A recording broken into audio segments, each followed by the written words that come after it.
can do some damage, but not a lot. Meanwhile, at the front of the Protoss base, the Terrans are pressing in. The Protoss don't have a lot on the field. You can see they're not producing almost anything. There's only 3 Zealots being warped in right now compared to the large number of forces being created by the Terrans.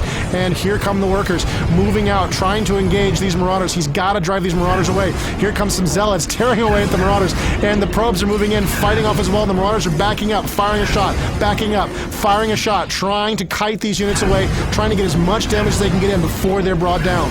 They just need to leave this force as beaten as they possibly can, because right now David Kim is just trying to maintain the pressure while he continues production. We can see his resources are doing amazing. I mean, right now Matt Cooper's falling behind because he's using all of his probes to try and harass that the Marauder force. And there go the probes back to production. Not very many left. It looks like he's got a couple of Zealots in play. He's very carefully trying to battle out against these Marauders. I don't think the Zealot's going to survive. It's going to be a very close battle between these two, and the Zealot wins narrowly with 17 hit points remaining. The Zealot is the victor. A very small victory for a very, very troubled Protoss player. Wow, and David Kim is actually doing even better than we may have thought. He does have another expansion down in the bottom left of his base and has this huge, overwhelming force moving across the center of the map to seal the deal. Yeah, and here is the trouble coming in for the Terran player, a huge force of Hellions and Marauders. There's really nothing on the ground that can stand up to this. He needs some air forces to deal with it, but he doesn't have them, and here comes the last of the Protoss defenders,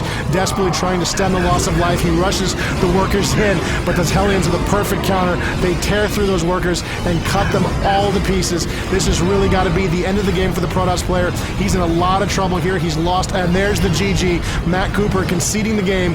Good game, he says, to David Kim. So we just saw David Kim get in there with those Marauders and those Banshees and ultimately push Matt Cooper into a corner he just couldn't get out of. Yeah, it was really, really tough on Matt. He really had some options to get out of that situation. He could have gone to the air. He could have gone with Phoenix. He could have gone with Warp Rays, but he just couldn't manage it in time, and he ultimately was overrun. You can see StarCraft II is such a challenging game for play. These players did a really great job at showing us what a very competitive match can look like. Yeah, what a great game. Thanks for joining us in this StarCraft II Battle Report.